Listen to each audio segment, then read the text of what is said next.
A local woman had just gotten off a Disney cruise ship when she saw some of the ship's employees being detained by what looked like immigration agents. Here and today, you'll take the only majority black district from us. But I want you to know, and I want my nephew, sons, and the future to know, no matter what you do, no matter how much you try and break us and make us bend. What he posted today is that it's up to people to decide for themselves, quote, again, his words not mine, quote, what the hell is going on? Now we have the tapes. Look at this.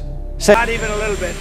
The only thing that matters when I'm talking about Iran, they can't have a nuclear weapon. I don't think about Americans' financial situation. I don't think about anybody. I think. Welcome to the sacrificed.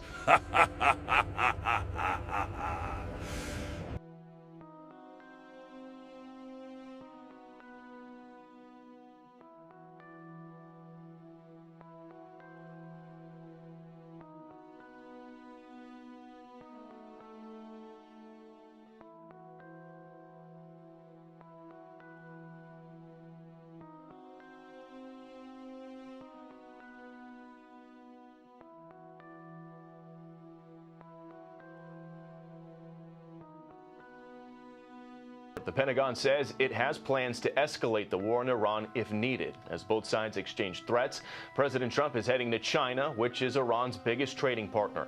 Trump says he doesn't need Beijing to intervene, and he expects the visit to be successful. Meanwhile, Secretary of War Pete Hegseth appearing before Congress today, defending the $29 billion cost of the conflict so far. There are now 11 suspected cases of Hantavirus worldwide. All are amongst passengers from that cruise ship.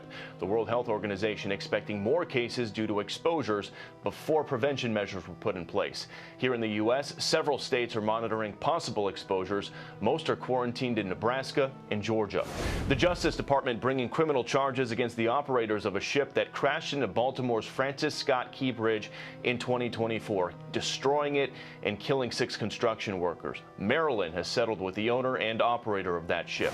The mayor of Arcadia, California, planning to admit she was an illegal Chinese agent. Eileen Wang is resigning and expected to plead guilty to the federal charge. She's accused of promoting propaganda on behalf of China.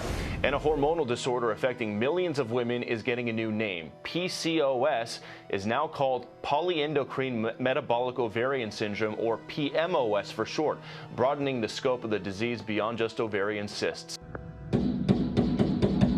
Terrifying moments outside Boston. A man with an assault-style rifle opening fire on this busy highway around lunchtime. Randomly pointing at traffic near Harvard University. People running for their lives, others hiding in their vehicles. I tried to crawl underneath the seats, and then I saw that it was getting closer and closer, and I could see him coming, so I crawled out of the van. 2 men in their cars were hit, suffering life-threatening injuries. Police saying the gunman fired up to 60 shots, at one point seen smashing this car window. I opened my car door to peek out to see what was going on, and the shooter was right there. He was aimed right at me. Was it like rapid fire, like a... Rapid. Like pow, pow, pow, pow, pow, pow, pow, pow, pow. A state trooper and a former Marine were nearby and jumped into action, shooting the suspect. Went towards the suspect with their weapons to try to end that situation. Both the civilian and the trooper fired their weapons, and that suspect was struck multiple times in the extremities. Without their quick and selfless acts, today's situation would have been a lot worse. Authorities say the suspect, 46-year-old Tyler Brown, was on probation. Our Boston station, WCVB, reports he has an extensive criminal record, pleading guilty to a previous shootout with Boston police in 2020 after a prior conviction for assault and battery. The district attorney at the time slamming the prison sentence Brown received as too lenient. Police say this latest shootout has left many people traumatized. Those individuals on the river, walking, pushing baby carriages, riding by. We know that that weapon had the capacity to have struck people on the other side of that river. At least a dozen vehicles were hit by gunfire. The suspect is in police custody in the hospital. What he posted today is that it's up to people to decide for themselves, quote, again, his words not mine, quote, what the hell is going on? Now we have the tapes. Look at this. CENTCOM's infrared captured this star-shaped object back in 2013, flying around the Middle East, banging 90-degree turns. Does not look man-made. Now check this out. Northern Command captured this UFO in 2024. The report says it's an inverted teardrop with a vertical pole hanging off of it. A UFO was even spotted over the Pacific Ocean back in 2024, flying by some windmills. Don't tell Trump. And in New Mexico, an Air Force investigator said he recovered human-shaped bodies from a flying saucer back in 1950. God is the creator of the universe. He's never not going to create. So it's always been something in my mind to say, well, how can we be the only ones? Like, God's not going to stop creating just with us. But the more I look into this, the more I see the Old Testament and what was told to us there of fallen angels and Nephilim. I mean, this is in the Bible. There's nothing that says that fallen angels, that Nephilim just disappeared. And so I believe that this could be an aspect of it. You know, there are things that we have seen that could resemble portals. And, you know, I mean, we serve an infinite God, a God of the universe. And to say that this is the only realm is ignorant. And so what I've seen, I wouldn't, put it as, Marvin the Martian kind of thing. But I do believe that this is more spiritual. And if you really want to go there, demonic. Space launches, Gemini 7. And we have very, very many, it looks like hundreds of little particles going by the left out about 3 to 4 miles. Understand you have many small particles going by on the left. At what distance? Looks like perhaps a vehicle that's disintegrated. What else did they see up there? Buzz Aldrin, on his way to the moon, said he saw a bright object floating out the window that looked like an open suitcase. And it wasn't just Buzz. Astronauts on the Apollo 12 mission said right before the liftoff, they saw bright flashes coming from the moon and saw these orbs when they were on the lunar surface. Apollo 17 astronauts also saw flashes. They said it looked like the 4th of July. And when they landed, more floating orbs. Now NASA's officially looking back at the tapes to see if they missed any alien life. This is just the beginning. The Met Gala, of course, the annual wearable arts, would you call it a festival maybe over in the United States? Yeah, it is a bit like that, isn't it? Where, celebrities dress up in wearable art. The exhibition is costume art. And have a look at some of these monstrosities that made the runway this year. This is Katy Perry, everybody, wearing some sort of spacesuit, and she even opened it so you could reveal her eye. She looks like she's wearing, I don't know, what is that? That's just hideous. Absolutely hideous. That's what you wear when you're dating Justin Trudeau and you're embarrassed. Oh, that's a good point. You just don't want to show your face. You don't want to show your face. R2 that's a shocker. We've got Heidi Klum. I quite liked Heidi Klum. I thought this was very clever. She went as a statue. She does the best Halloween costume. It's not particularly flattering. No, but it's not. Well, look, I mean, they're all a bit wacky, wacko, jacko. I feel great. Well, what I shared with Tom Brown's team is that, at first they sent the illustrations over, and hey, is DJ going to be cool with this pleated skirt? And I was like, well, look, in our culture, Polynesian culture, we rock lava lavas, we rock skirts. The most masculine men, but not that I'm one of them, but the most masculine men wear lava lavas and skirts. Kosher Gator, we've run out of time. I think that's a very good time to end this segment. Thank you so much for your time. Well, it's one of the biggest days on the calendar for the world's most famous celebrities. The 2026 Met Gala, with the theme of costume art, saw stars of Hollywood and entertainment, sport, pretty much anyone who's anyone, strutted out on the red carpet as Jeff Bezos and his wife Lauren Sanchez co-hosted the event. Joining me now to discuss this and more is writer and comedian Michael Loftus. Michael, possibly overstating the importance of this. It's kind of jumped the shark a little bit. Some of the biggest stars now don't bother showing up, but Nicole Kidman is certainly there. She's returning as co-chair for the 3rd time, and she's always amongst one of the best dressed. I'm sure you're going to be full of praise for our Nicole. Well, of course, Nicole looks stunning. I think it's impossible for her to not look good. She's one of those ladies, just incredibly gifted.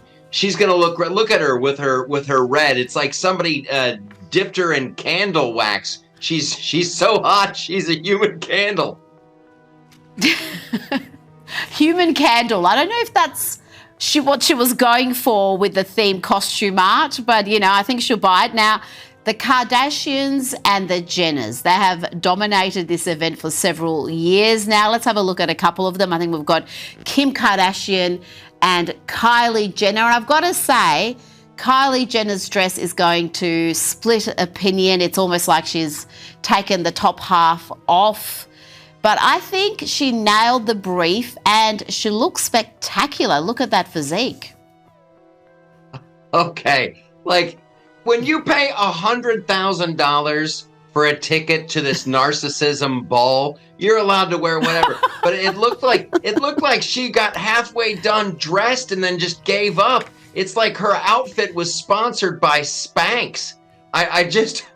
I don't see it. We begin the day with countries around the world monitoring and quarantining passengers evacuated from a cruise ship hit by a deadly Hantavirus outbreak. The number of Hantavirus cases has increased to as many as 9, but because the incubation period can be up to 8 weeks, according to doctors, the Director General of the World Health Organization says they fully expect to see that number increase even more, although he did reassure that there are steps being taken to try to contain this virus. We're seeing people in hazmat suits. Some of the patients who were infected on the ship, they are being treated in biocontainment units that are designed for Ebola.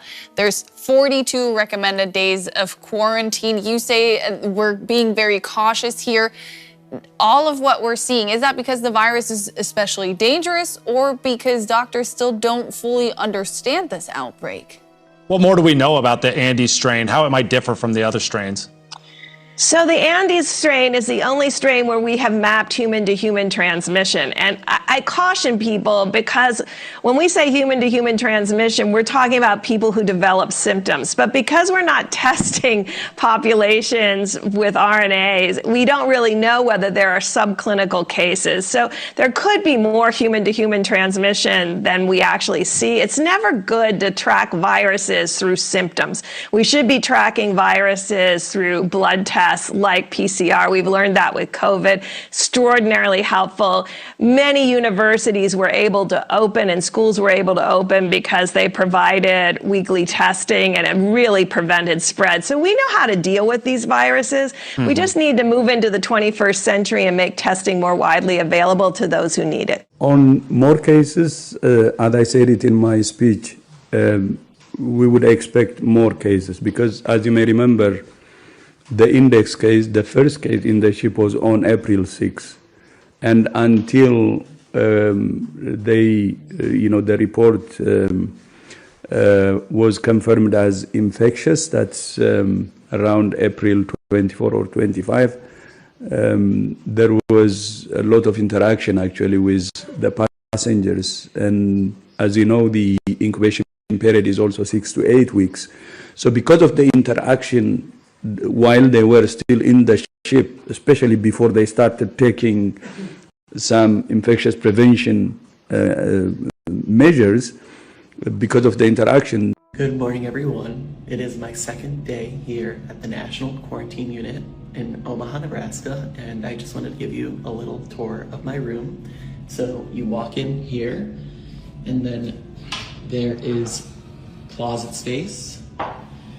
And then here's my little hand sanitation station, bathroom.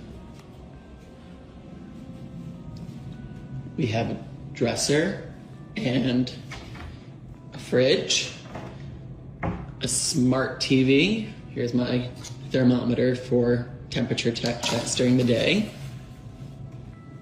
I have a stationary bike for exercise, a recliner, my bed, and a desk.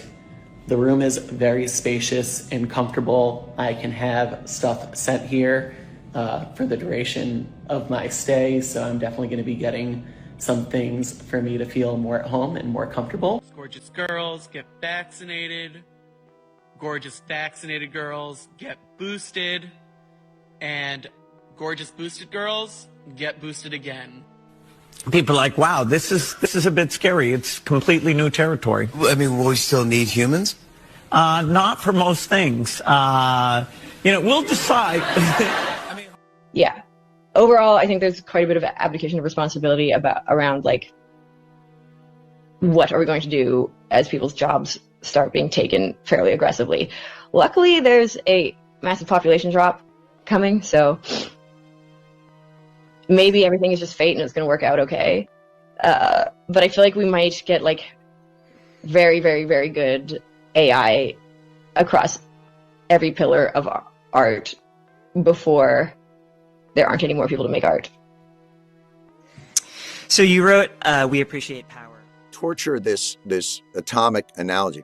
You got the sense that people like Oppenheimer or Einstein were aware of the gravity of what was happening, and through the crucible of war maybe made some decisions they might not have made otherwise. In this environment, I don't think Altman, Karp, Thiel was asked, should the human race, flourish and continue to exist? And he took like a 5-second pause, like, let me think about that for a second. That's a tough one there, yeah. You've heard about it in countless movies and shows. I'm not going to the bunker. Sir, not going to the bunker. A top secret bunker outfitted to protect the president from major security threats. Now in real life.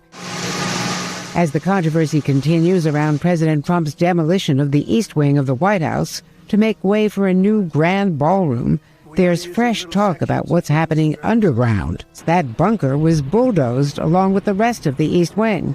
NBC News can report that it will be rebuilt and upgraded, according to one former White House official and 2 sources familiar with the East Wing renovations.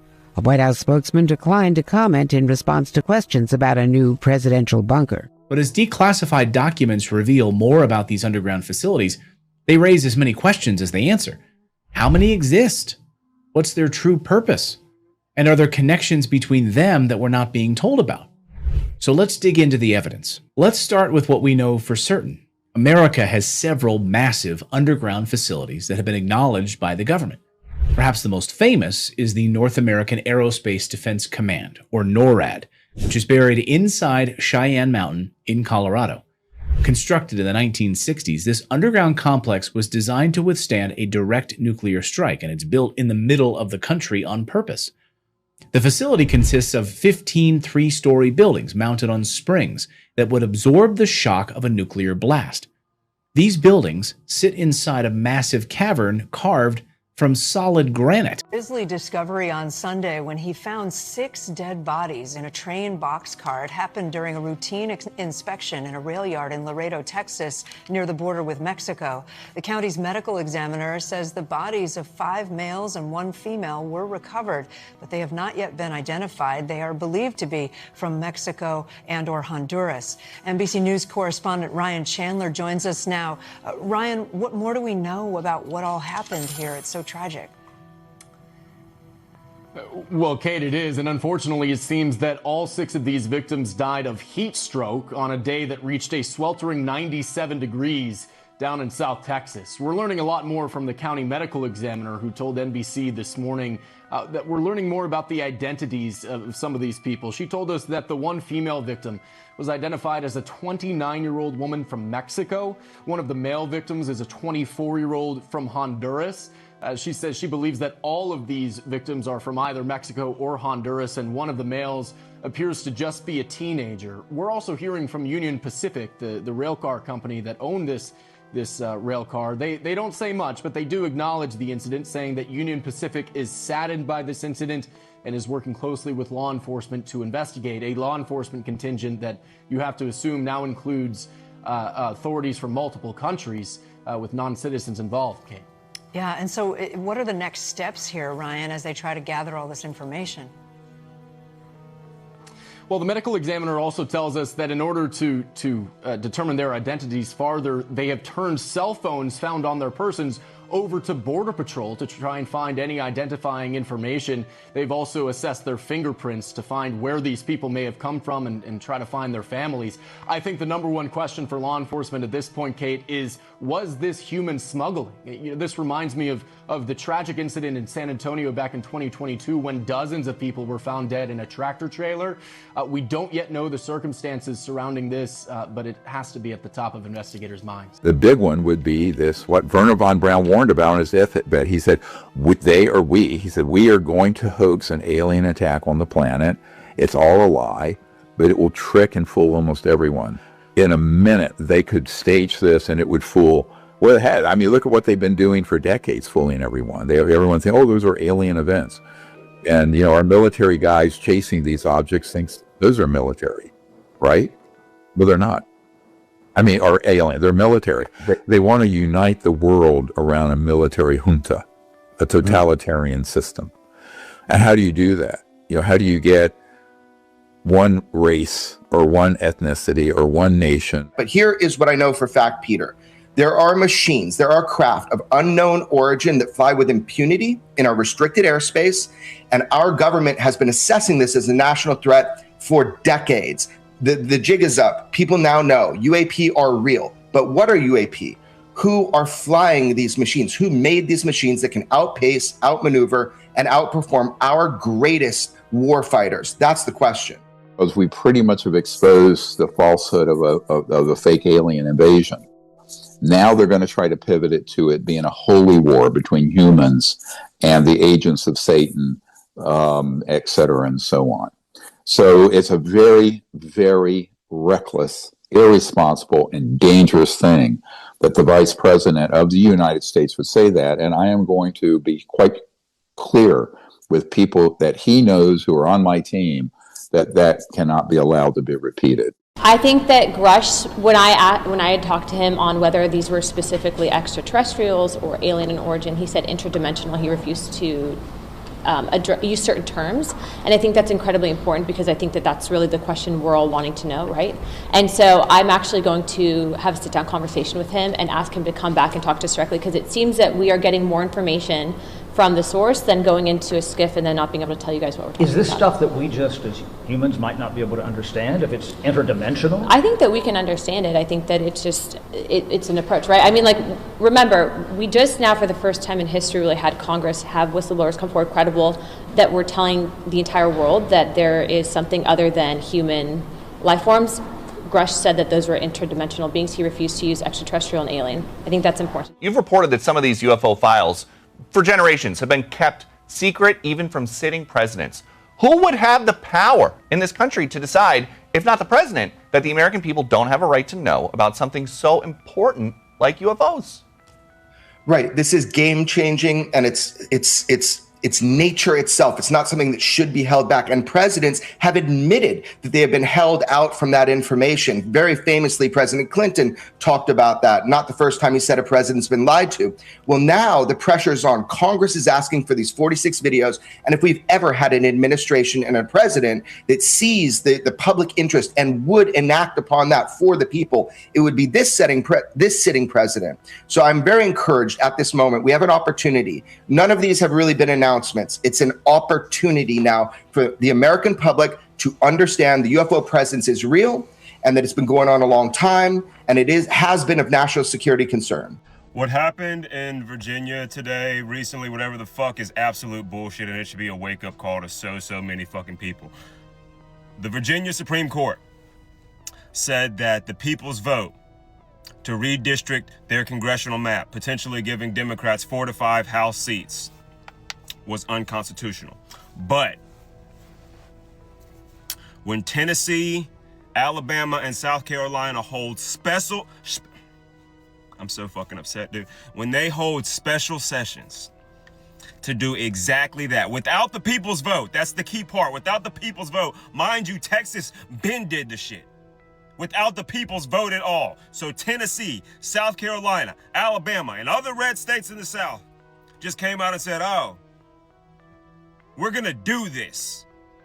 No vote, no nothing. We're just going to do this. But then when Virginia lets the Virginian people vote, and they say, yes, we want to reconstruct this congressional map. We want to redraw this congressional map. The Virginia Supreme Court comes out and says no. So basically,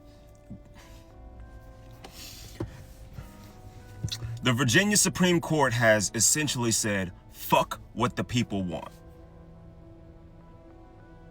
You remember all that land of the free, home of the brave shit?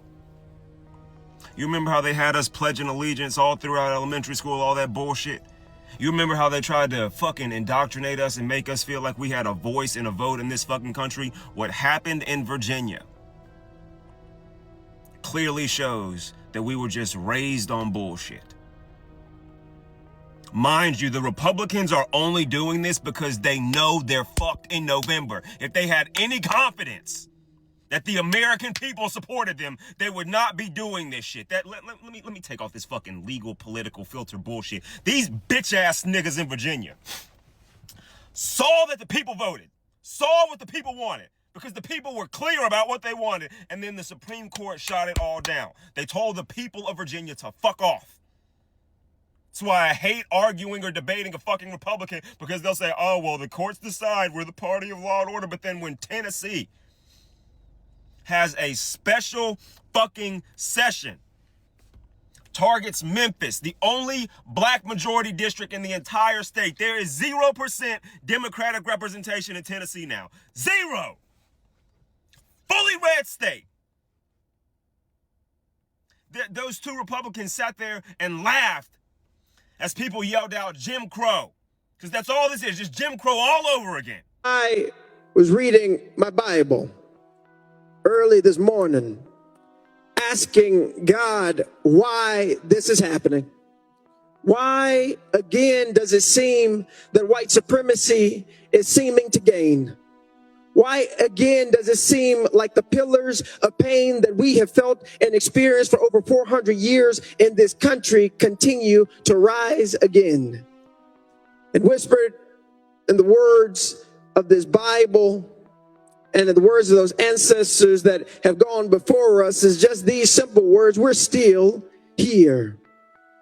We are still here. This nation, this state has legislated and legalized the worst things in humanity, including our enslavement, and we are still here. Right in this country where, as one black woman said, your ancestors enslaved us, denied us of our rights, called us 3/5 of a person, and yet we are still here. You put us on cotton plantations and tobacco plantations. You denied our human rights and our right to exist as children of God, and we are still here.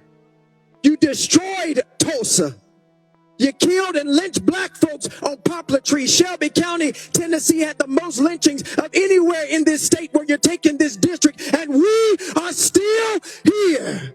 You've had 3 strikes laws, mass incarceration, denied us of who we are, and we are still here. And today you'll take the only majority black district from us. But I want you to know, and I want my nephew, sons, and the future to know, no matter what you do, no matter how much you try and break us and make us bend and make us quit, we will still be here. No matter how much you try and break us and make us bend and make us quit, we will still be here. I'll walk him out. Y'all going? Let go of him. Let go of him, sir. Now you got me all tied up. Sir, no. Now you got me all tied up. My brother ain't doing nothing to nobody. He ain't doing nothing to nobody. Hey, you don't walk out by yourself. Move the fuck back. Boy! Yeah, let Pearson go. Let Pearson go. What the fuck is wrong with you? The fuck is wrong with you? You stupid motherfucker.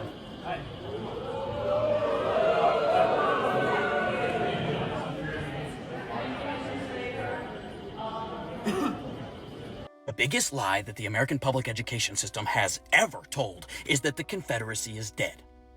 They're not.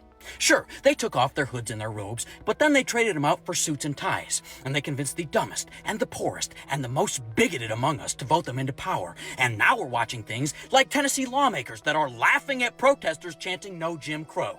Here's a picture of the Tennessee Sergeant-at-Arms blocking Representative Pearson from entering a committee meeting where rich white pricks are redrawing the congressional map so that his seat in Congress doesn't exist anymore. The only difference between that picture and one from the 1960s is that this one's in fucking color. So when people tell me we gotta find common ground and, meet these people where they're at, I tell those people to get fucked. Because you know where these people are at?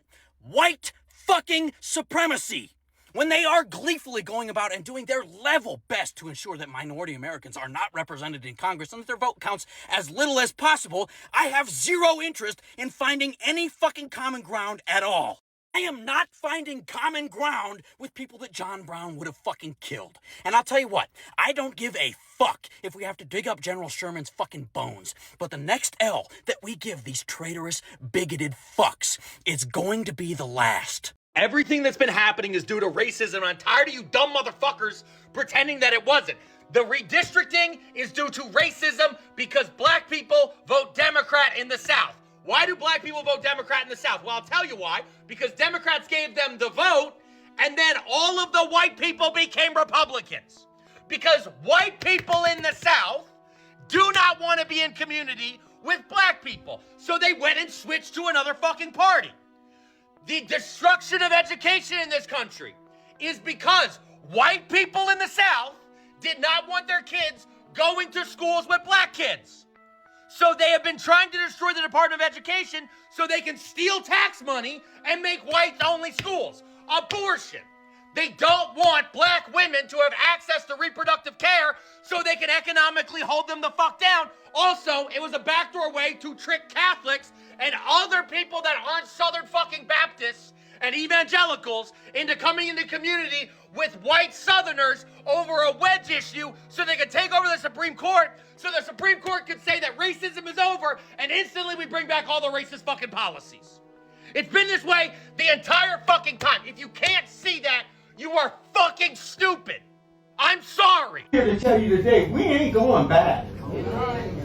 You need to get that clear. You can do what you want to do, try all you want to do, and if you feel like you've done with the others and cut me off, that's fine. I got enough saying. This needs to stop. Now, if you say that you're Christians, and many of you say you're white evangelists or white evangelicals, act like it. You know what the Bible says. All this hate and racism and trying to take people back, make America great again. You want to take it back to the 60s. That's not when America was great. America is great when everybody's included. America is great when everybody's included. Go ahead. When you're negotiating with Iran, Mr. President, to what extent are Americans' financial situations motivating you to make a deal? Not even a little bit. The only thing that matters when I'm talking about Iran, they can't have a nuclear weapon. I don't think about Americans' financial situation. I don't think about anybody. I don't think about Americans' financial situation. I don't think about anybody. I don't think about Americans' financial situation. I don't think about anybody. Think about one thing. We cannot let Iran have a nuclear weapon. That's all. That's the only thing that motivates us. Did you say earlier that the only thing that matters to you when it comes to Iran is a nuclear weapon? You're not considering the financial impact of this war on Americans? The most important thing by far, including whether our stock market, which by the way is at an all-time high, but including whether or not our stock market goes up or down a little bit, the most important thing by far is Iran cannot have a nuclear weapon. What about the pressure on Americans and prices right now? Every American understands. Americans, how they're feeling. What do you make of Donald Trump saying that he doesn't think about the Americans' financial situation? I mean, is anybody surprised? I've been saying all along that Donald Trump doesn't give a shit about regular people in this country. I'll tell you what he does care about. He cares about his ballroom. Oh, by the way, the American people are spending $1 billion of their taxpayer dollars to fund it. He cares about his golf course. He cares about his reflecting pool. He cares about his arches. He cares about things that somehow benefit Donald Trump. But he does not give a damn about the American people. This is no surprise to any of us who have been watching him for the last several months, but he finally said the quiet part out loud. A local woman had just gotten off a Disney cruise ship when she saw some of the ship's employees being detained by what looked like immigration agents. So this happened nearly 2 weeks ago now at the B Street cruise terminal as the Disney Magic was docked downtown. Well, today that passenger joined migrant rights groups to demand transparency about what happened and why. NBC7's Allison Ash is at the cruise terminal this afternoon to tell us more about their concerns. Allison? Well, you know, if you have ever been lucky enough to go on a cruise, you know that passengers really like to get to know some of the people who take care of them while they're at sea. So it was no wonder that Dharmi Mehta was really pretty upset when she saw her favorite waiter being led away from the boat that was docked here in San Diego with his hands zip-tied behind his back. This video clip was shot by one of Dharmi Mehta's family members as they pulled out of the cruise terminal parking lot. In it, you see what looks like ICE agents loading workers into a white van. Earlier, while I was waiting to clear customs, I observed another set of officers with other employees in restraints, walking them off the boat and in restraints. It put a real damper on what had been a fun 5-day cruise from San Diego to Catalina to Ensenada and back home to San Diego aboard the Disney ship Magic. We witnessed that, and it was really disheartening and unsettling for purposes of just, you know, a lot of questions came up. What happens to these employees? Where, if they are to be released, where do they go? How do they go home? Today, immigrant rights groups said at least 10 crew members were detained from the Disney Magic. CBP and ICE say these cruise ship worker arrests late last month were part of something called Operation Tidal Wave, targeting people they say are suspected of viewing, sharing, or distributing child pornography. Why? This was the video that sparked questions as to why Customs and Border Protection boarded and detained workers on board a Disney cruise ship docked in San Diego in late April. I don't know. CBP and ICE are now responding, calling it Operation Tidal Wave, an ongoing multi-agency child pornography enforcement operation based on information received from the National Center for Missing and Exploited Children. CBP says 27 people from 8 cruise ships were detained over the course of 5 days, all suspected of being involved with possession, distribution, or viewing child pornography. The workers mostly from the Philippines, one from Portugal and another from Indonesia. CBP says it canceled the workers' visas and returned them to their home countries. I think there was something very unique here, that it was CBP and ICE, and they immediately sent all those crew members back to their home countries. Maritime attorney Michael Winkleman says these types of cases are usually handled by the FBI. They could have been charged in U.S. courts and be in federal prison right now, awaiting charges, awaiting trial, etc. But the fact that they were sent home to their home countries, that's actually quite unique. Both ICE and CBP declined on-camera interviews and didn't clarify if the individuals were charged for the crimes they're accused of before being sent home. The groups that first raised questions about these detentions say they now wonder if these workers had any due process. The FBI is flooding the internet with warnings for parents. We're going after the new form of what I refer to as modern-day terrorism in America. Children are being misled, groomed, threatened, and extorted into hurting themselves and even committing acts of murder. It's led to school shootings coast to coast, from Tennessee to Wisconsin to Colorado. Use caution, active shooters. The threat. Online groups called 764, Maniac Murder Cult, and other names. They're mysterious to you, but not necessarily your kids. Law enforcement has its own name for this threat: nihilistic violent extremism, or NVE. It's grounded in the belief that nothing matters, and that the only way sometimes to feel anything at all is through violence. The ideology is nihilism, and the victims are kids. NYPD's Deputy Commissioner of Intelligence and Counterterrorism, Rebecca Weiner, says the threat has some distinct characteristics. This is influencer culture online at its most sadistic. The groups are on mainstream online platforms, even self-help forums for kids with mental health issues. Minors are targeted on those platforms by adults, and then those victims are pushed to target other kids. Children are groomed to engage in acts of self-harm and to create child sex abuse content. And if a child tries to pull away from the network, they get sextortion, they get threatened. As kids spend more and more time online, with many finding very real and positive connections, part of the concern for parents is how hard it is to predict the victims. Who are the types of kids that are getting preyed on? It's anyone. It's a 4.0 student who is doing great at every aspect of life. It's somebody who's struggling. Weiner, whose group tracks the most serious terrorism threats worldwide 24/7, says they are focused on these groups, which they found almost by accident. The Joint Terrorism Task Force in New York first started to learn about nihilistic violent extremism through the case of an individual in Queens. We didn't really know what it was. When we dig more, when we start to understand what he's all about, we see a much larger network. Angel Almeida has been charged federally, and prosecutors told a judge that he made a blood oath to a satanic group and posted these photos to social media. He's pleaded not guilty, and a judge found him not competent to stand trial. Separately, 2 of 764's leaders have been accused of conspiring to try and get a young girl to write in her own blood on her own body. And if she didn't, an indictment says an alleged leader wrote, "You have this image and you have her school. You can blackmail her and tell her you will send this picture to her family and friends. She can avoid if she just obeys you."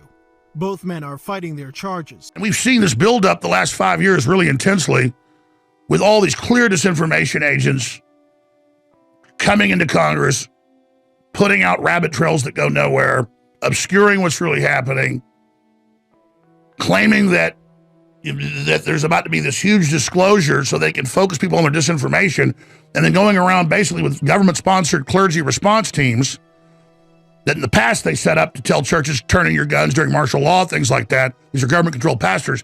Now they have these government-controlled pastors under an FBI program called InfraGard, and it's also connected to NASA and the CIA. It's all public.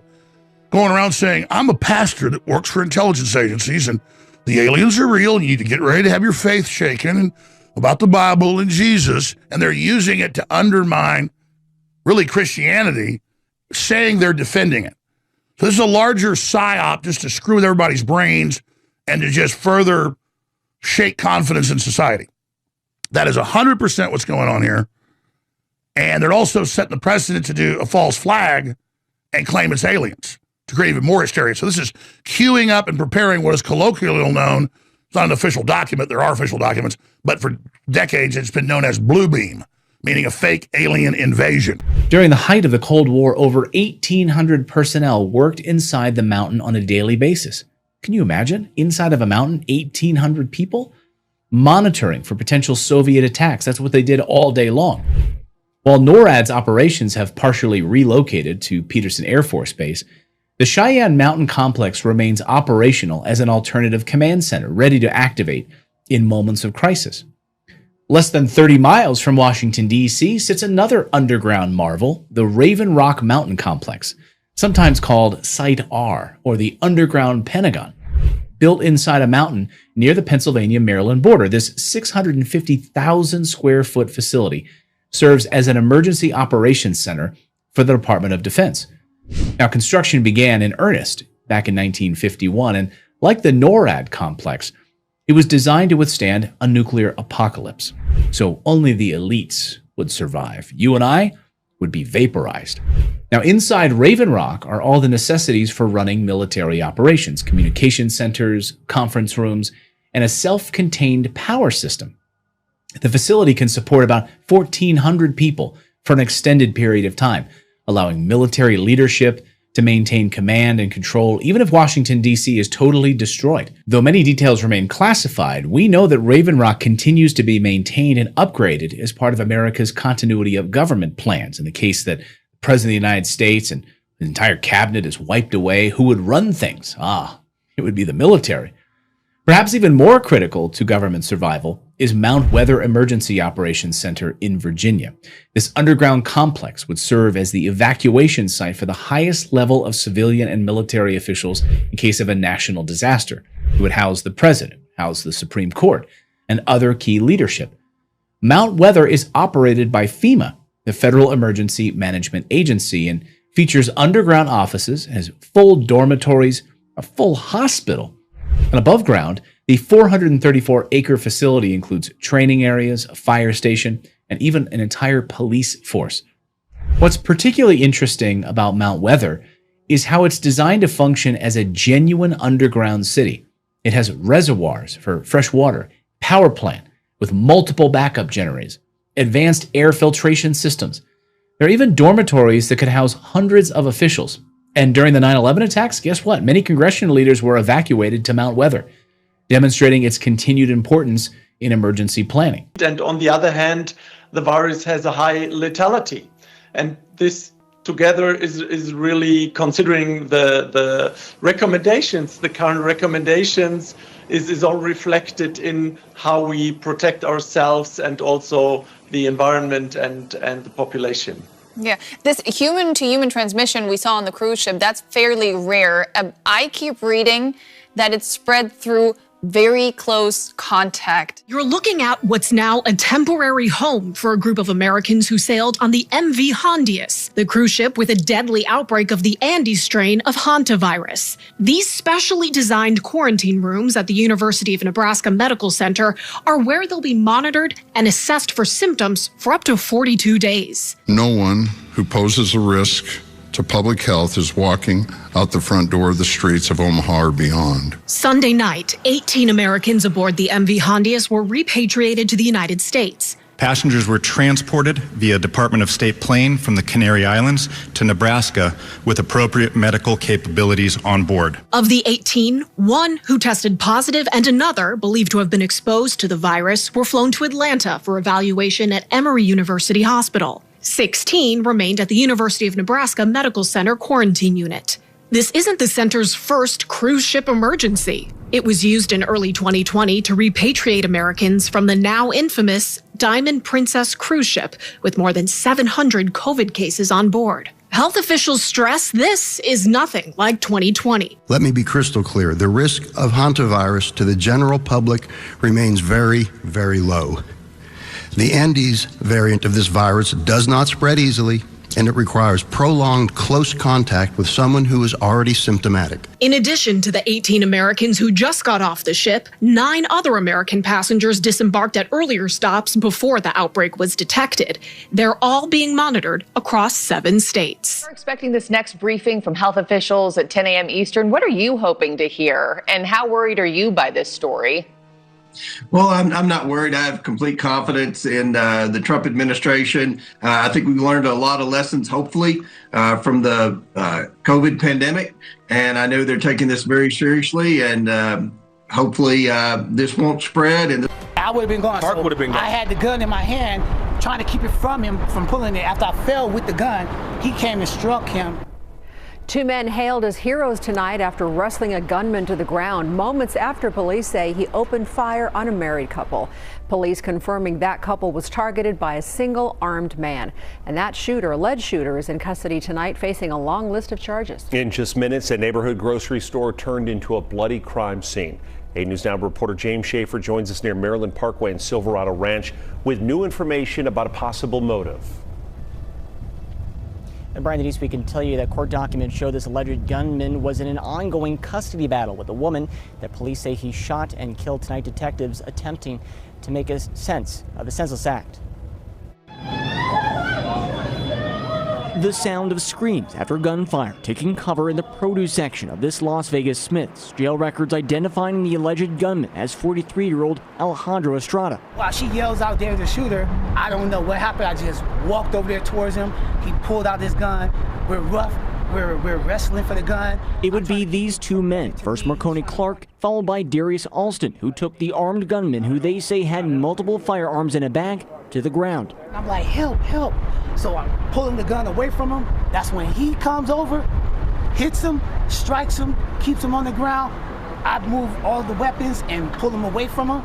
A truck driver from LA and a Las Vegas-based barber, 2 men who hadn't met until this moment, now bonded by a tragedy. He just reached in under his shirt and tried to attempt to pull out his gun, and that was it. As soon as we seen that, hey, he didn't even say over no when with. he was I'm like, getting man, he's gonna shoot Clark. So that's why I took it in my hands to go over. Metro Police arriving moments after taking Alejandro into custody and revealing a previous relationship between Alejandro and the female victim. It appears the male and female that were inside the business, the victims, are husband and wife or in some type of relationship. The male suspect was in a previous relationship with the female victim. This appearing to follow an ongoing custody case over 2 children. It appeared they had some children in common. From our investigation, has revealed that they had some custody issues that they have been dealing with lately. If you are taking seats from black people, which we are entitled to by the Constitution of this country, then you are a thief, in my opinion. And I'm entitled to that opinion. I will not be and called any a thief. senator, if you're offended by it, that's on you, not me. Right. Now, if that triggered you, Senator, then you should go to bed tonight. And when you go to bed tonight, talk to your God and ask your God to change your heart. Okay. Because that's conviction right there. Conviction. That's what it was. It did something in your soul. It made you feel something. And that's what happened when black men show up. When black men with courage, conviction, and righteousness show up, it triggers something in you. And you feel a way about it. So you try to limit us, you try to steal from us, and you think that we don't understand it. Every one of the black men we put up before you stand head and shoulders above every one of you on this committee. And you know it. And it does something in you that makes you feel inferior. So then you come with these white supremacist tactics because you have the numbers, but you don't have the courage. Because if you were really visionary leaders, you'd run against these black men with fair maps and you get your asses whooped. White people, have a seat, okay? Tonight, while I was watching Rachel Maddow, she finally is starting to see it. They are taking districts in the South, Louisiana, which is 1/3 population black, and they're going to make it all white. South Carolina, they're doing the same thing. They have 1 black representative, and 1/4 of the population is black. Donald Trump took away the history of slavery at the Smithsonian. He took away the history of slavery at the President's House in Philadelphia. They took away slavery from Edgar Evers in Mississippi, said it wasn't about slavery. Says they're coming from shithole countries. Talking about immigrants like they're animals, how they're poisoning the blood of America. He wouldn't even rent to black people in New York City. He questioned the birth of Barack Obama, the first black president. He asked for the execution and spent thousands of dollars at a newspaper to execute the Central Park Five with no evidence. Donald Trump is a white supremacist. That's not even a debate anymore.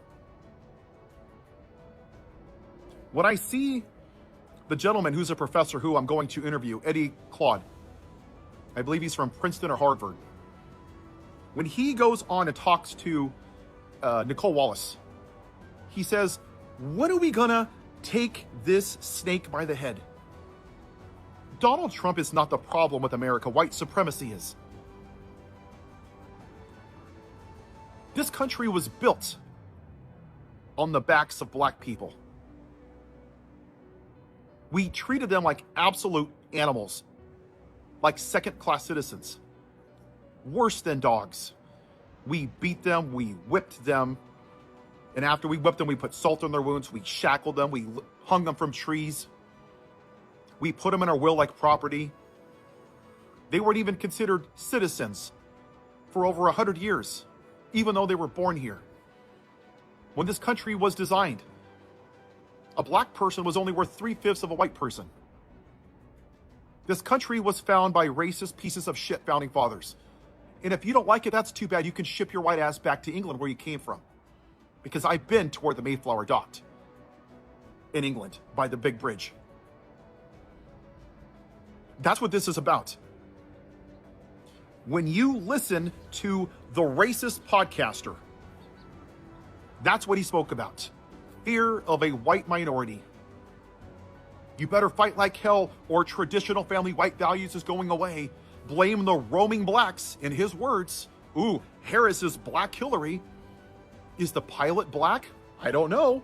You know, nobody ever goes around and says, is the pilot white? Is he qualified? But if it's a black pilot, he may not be qualified. Hey, look at Justice Jackson. One of the most intelligent justices ever to sit there. Whoa, she's an affirmative action hire. She's clearly not qualified. Go look at the group chats, people. Go look at the young Republicans in Miami-Dade using the N-word.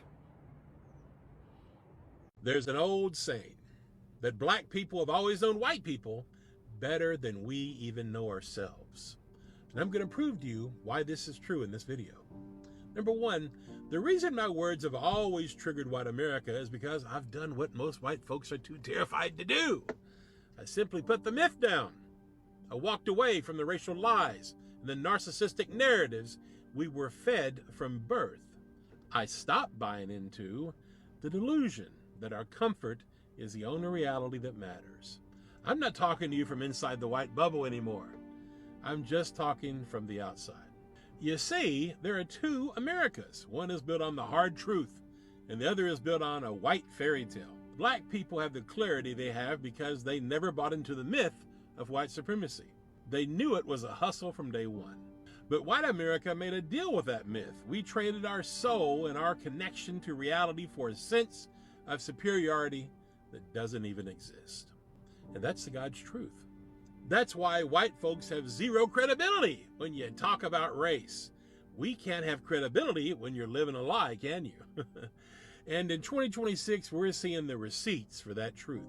Last month, 8 million people, mostly white folks, marched for No King's Day. They were out there screaming about fascism, affordability, and the loss of democracy under Trump's regime, like the house that just caught on fire this morning. But look at who's not in those streets. Black people largely set this one out. Why, you might ask?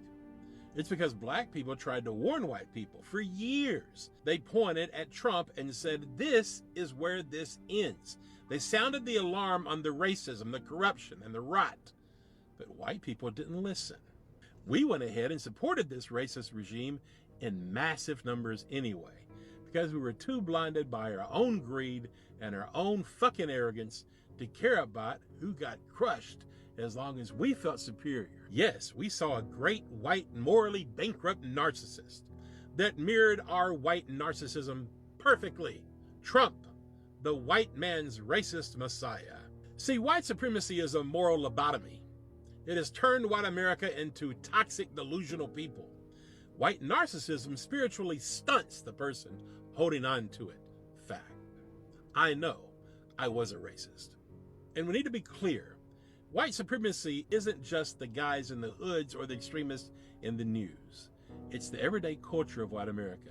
It's maintained by the average white person who either perpetrates it, denies it, or enables it through a cold, calculated apathy. It's all that silence that gives it permission to breathe. We thought we were the owners of the machine, but we were just the next ones on the menu. Now that the smoke is finally reaching our front doors, we're acting shocked. But black people aren't shocked.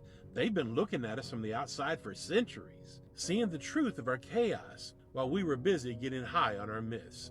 We spend all day, every day, spewing 1,000 false narratives and lies about race, indoctrinating ourselves with a belief system that keeps us trapped in this myth. No, black people aren't coming to save us this time. They're standing back, watching white people fuck around and find out what happens when you build a world on a fucking lie. That's why, despite the struggle, if you ask a black person if they would ever want to trade places and be white, the answer is almost always a resounding no. They'd rather keep their soul and their clarity than inherit our racist soul-crushing delusion. Because at the end of the day, black people have always known white people better than we have ever dared to know ourselves. They've always understood that white supremacy was never just about power. It was a form of enslavement for the white man. And ultimately, it is our destruction. So white America, I'm going to leave you with this. James Baldwin told us, not everything that is faced can be changed, but nothing can be changed until it's fucking faced. But nothing can be changed until it's fucking faced.